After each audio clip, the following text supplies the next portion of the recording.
Alors, je suis toujours dans le Centennial Miramar Track, donc à Wellington. Donc pour ceux qui ne le savent pas, Wellington c'est la capitale de la Nouvelle-Zélande. Wellington se trouve aussi sur le 25e parallèle, qui est un endroit qui est très compliqué pour la navigation parce qu'il y a beaucoup de vent. Donc certainement vous allez l'entendre là. Wellington c'est une ville très charmante en fait. Et en plus, ça je ne le savais pas, qu'il y a aussi, comme là, beaucoup de côté sauvage, très sauvage et très bien préservé. Alors en Nouvelle-Zélande déjà, il y a un premier truc intéressant, c'est que donc j'ai été accueilli par des Français à Auckland via Airbnb. Et une des premières choses qu'ils m'ont dit, alors que ce sont des gens qui sont en Nouvelle-Zélande depuis 6 ans, qui ont été en Australie avant, etc., c'est que, et ça je l'avais déjà remarqué, mais ça fait du bien aussi d'entendre dire par des gens qui habitent là depuis un certain temps, c'est que les Néo-Zélandais sont très accueillants, etc. Mais il y a aussi beaucoup de choses par rapport à la façon dont on perçoit les choses en France, et notamment le fait d'être gentil et de ne pas essayer de profiter des failles du système et de ne pas essayer d'arnaquer les autres, etc. Et justement, ils me disaient que quand ils étaient en Australie, ils avaient presque honte d'être français parce que ils voyaient trop souvent des Français qui venaient et qui profitaient justement de cette gentillesse pour essayer de pas d'arnaquer les gens, mais ainsi un peu oui quand même, et puis aussi de faire des petits vols, machin, etc. Enfin, beaucoup d'incivilité en fait, comme on a un peu trop pris l'habitude en France de faire. On est devenu un peu trop incivil, et donc d'être. Moi je pense que. Enfin, de toute façon, il y a des gens qui ont écrit là-dessus que le climat et la géographie influencent énormément les individus. Je pense que si le taux de criminalité est très faible en Nouvelle-Zélande, si les gens sont très respectueux les uns des autres, et d'abord envers leur propre terre, c'est justement parce qu'ils sont bien conscients que ils sont dans une espèce de paradis, de jardin d'Éden. Il faut savoir que la Nouvelle-Zélande, les premiers peuples qui sont arrivés, donc les Maoris, c'est 1300. C'est ultra tardif. C'est super tardif par rapport à toutes les autres terres. Compte tenu de la diversité des paysages. Et en plus même les Maoris, les premiers qui sont arrivés, ils n'ont pas tout de suite colonisé toutes les îles. Ils ont commencé par l'île du Nord, et puis ils ont commencé surtout par les côtes. Ils ne sont pas trop aventurés dans l'intérieur, etc. Bref, donc c'est énormément préservé. Et donc, à l'aéroport, si vous venez, vous allez voir qu'ils sont extrêmement stricts sur le fait que vous ne devez pas avoir de matière organique. Si vous avez des chaussures de randonnée, vous n'allez pas être autorisé à les ramener, sauf si elles sont neuves. Ça peut paraître très strict, etc., mais ça permet de préserver cet écosystème. Il faut savoir qu'il y a 80% des espèces en Nouvelle-Zélande qui sont endémiques, c'est-à-dire qui n'existent pas ailleurs. Voilà, maintenant pour revenir aux gens, donc c'est aussi tout un tas d'habitudes, c'est-à-dire que les gens ils sont pas en stress, ils sont pas tout le temps en train de fermer des trucs, etc. Ceci dit, il y a des alarmes quand même, il y a des antivols, il y a des machins comme ça, etc. Mais pas du tout dans le même état d'esprit. Bon, après par contre, il y a un truc qu'il faut avoir clairement à l'esprit, c'est que ça reste un pays de vendeurs quand même.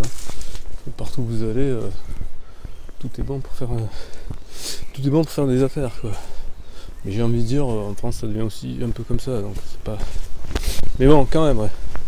Quand même, je pense ça parce que le Airbnb où je suis à Wellington, le mec d'entrée sur sa porte, devant sa porte, il y a plein de trucs. Il dit ouais voilà, tout est à $1, servez-vous, machin. Donc vous entrez, on pousse à la consommation, quoi. Enfin bon.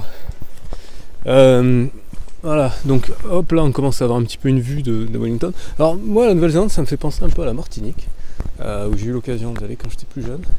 Et un peu les îles comme ça, un peu tropicales, mais surtout le fait que c'est des îles où ça monte, ça descend, il y a un peu des collines comme ça, et vous avez pas mal de constructions dans les collines. Alors là je suis dans la brousse, on voit pas trop, mais dès que je vais passer au-dessus de certains arbres, on va pouvoir le voir.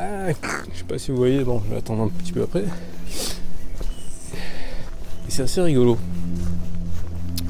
Bon, par contre, clairement, le billet d'avion ça coûte une blinde sur place. Excusez-moi. Tout sur place coûte très cher. Donc là, vous voyez, les gens qui font du sport, du VTT. Parce que j'ai dû prendre le chemin de vélo, je pense. Enfin bref, c'est pas grave. Ouais, donc il y a tout qui coûte un peu une blinde. Par contre, au niveau de la bouffe, il y a plein de trucs bio. Alors bio en anglais, hein, c'est organic food, et c'est excellent. Vous avez plein de jus de fruits, plein de trucs à bouffer, etc. Si vous êtes vegan, ce qui n'est pas mon cas, vous allez kiffer parce que c'est super vegan friendly. Bon, après ça c'est des trucs de business quoi. Qu'est-ce que je pouvais dire d'autre là-dessus? Ouais, si vous prenez l'avion pour venir à Wellington, ne vous affolez pas, c'est normal que l'avion il tremble. Moi ça m'a fait stresser, hein, je vous l'avouerai. J'étais un petit peu surpris. Je dis oh, on a des turbulences et tout, mais en fait non, c'est juste que c'est qu'il y a énormément de vent ici et voilà quoi. Et dans les airs aussi, donc c'est normal qu'il y ait du vent. Alors j'ai testé également les bibliothèques. Précisément, j'ai testé 2 bibliothèques à Auckland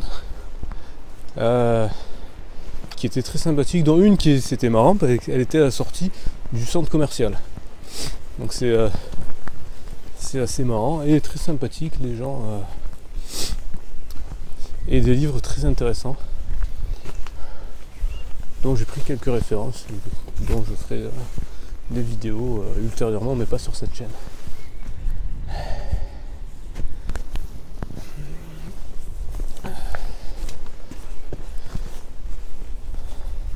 Alors la question de savoir est-ce qu'on peut vivre ici ou pas, j'avoue que je me la pose toujours et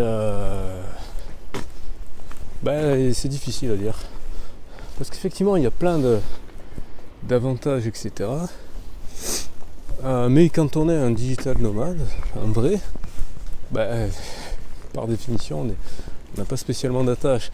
Et le truc c'est que ici pour habiter il n'y a que 2 options en fait. Une fois qu'on a passé l'âge de faire des études, bien entendu. Si vous avez moins de 30 ans, vous prenez un working holiday et hop, ça y est, vous êtes tranquille, vous pouvez pendant un an soit être en vacances, soit essayer de travailler ici. Donc ça, c'est pas un problème. Si vous avez plus de 30 ans, par contre, c'est plus problématique. Si vous avez plus de 30 ans, il vous faut trouver absolument un job ou trouver un conjoint. Et même trouver un conjoint, c'est pas la fête. C'est pas comme les mariages blancs en France, c'est plus compliqué, il faut plus de temps. Donc c'est pas forcément la bonne solution. Et donc trouver un job, le truc c'est que il y a quand même un peu entre guillemets la préférence nationale. Ils préfèrent embaucher les kiwis, les gens, les locaux. Et donc il faut que vous ayez, bien sûr, si vous avez des très bonnes compétences, ils sont très pragmatiques, ils prennent les gens qui ont les meilleures compétences. Voilà. Mais faut savoir aussi que le rythme est très curieux parce qu'ils payent à la semaine et vous louez les appartements à la semaine. Oui, parce que ne pensez même pas acheter, c'est même pas concevable, c'est ultra cher. Les Français que je vous ai dit qui m'ont hébergé via Airbnb n'étaient clairement pas propriétaires et ça fait 6 ans qu'ils sont là et ils bossent, la meuf bosse dans une boîte française qui a été créée il y a un certain nombre d'années, je pense 10 ans maintenant ou peut-être un peu moins, enfin bref, qui est une des pionnières, si ce n'est la pionnière des boîtes spécialisées dans le voyage en Nouvelle-Zélande et pour un public francophone bien entendu. Donc c'est-à-dire que c'est des gens, autant dire, qui sont là depuis un certain temps quand même et qui connaissent bien les opportunités et comment ça marche, etc. Voilà, donc moi, étant donné qu'aujourd'hui je suis totalement capable de... Enfin, c'est même pas capable, c'est que je bosse exclusivement via internet, je vois pas trop l'intérêt d'aller me compliquer la vie à me trouver spécialement un boulot en mode local quoi. Parce que trouver un boulot en mode local c'est avoir un patron et puis surtout faire des horaires de ouf. C'est-à-dire que ici c'est pas les 35 heures. Ils bossent beaucoup plus. Ils bossent beaucoup plus. Il y a beaucoup moins de vacances. Donc voilà. Par contre, ce qui est vrai, et ça je le vérifie de plus en plus, je je l'ai vu de mes propres yeux, je l'ai lu sur internet, je l'ai lu dans des livres, je l'ai eu en retour d'expérience de gens qui habitent là, c'est qu'effectivement, si vous êtes à un stade où vous voulez fonder une famille, c'est probablement le meilleur pays du monde, ça c'est vrai. C'est vrai que au niveau de la qualité de vie, au niveau de la sécurité, au niveau de l'éducation, de la santé, regardez-moi comme c'est magnifique ça. C'est ça, c'est comme je vous disais au début, le climat et la géographie surtout influencent énormément l'humeur des gens. En plus, ajouter à ça, la plupart des gens d'autres cultures qui viennent ici sont des gens qui viennent de la Polynésie. La Polynésie, sans faire des généralités à la con, mais quand même, moi j'ai pas plus tard que tout à l'heure dans l'avion, il y avait une Samoane à côté de moi. Et d'entrée, elle a commencé à me taper la discussion gentiment et à me dire ah bah tiens vous êtes français, à demander à sa pote si elle connaissait des mots en français, etc. Enfin bref, les gens du Pacifique sont comme leur nom l'indique, très pacifiques. Voilà, donc c'est vraiment ça aussi qui est agréable, c'est que les gens sont vraiment très sympas. Et les gens qui disent les Kiwis restent entre eux, etc. Ouais, c'est peut-être on va dire les blancs quoi. Certains en plus, pas tous. Certains ouais sont peut-être dans un délire un peu relou. Dans un délire relou. Dans leur délire à eux quoi, surtout ça.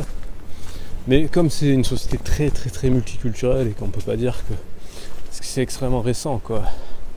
Et même l'arrivée des Européens, c'était pas que des Britanniques. Ça a failli être français, ça a failli être néerlandais. Et d'ailleurs dans l'un des livres des Frogs in NZ, c'est l'association des comment ça s'appelle, c'est l'association l'association, c'est pas l'association, c'est la société des Français installés en Nouvelle-Zélande et qui propose des activités pour les gens qui veulent visiter. Ils ont écrit plusieurs livres et notamment dans l'un d'entre eux ils parlent ils expliquent à chaque fois dans les endroits les restos, les machins, etc. Et il y a plein de trucs de Belges, de Suisses, de Français, d'Italiens, bref. Il y a plein de trucs. Bon bref, c'est fatigant de parler et de marcher en même temps. Donc je vais vous laisser et je vous dis à plus tard.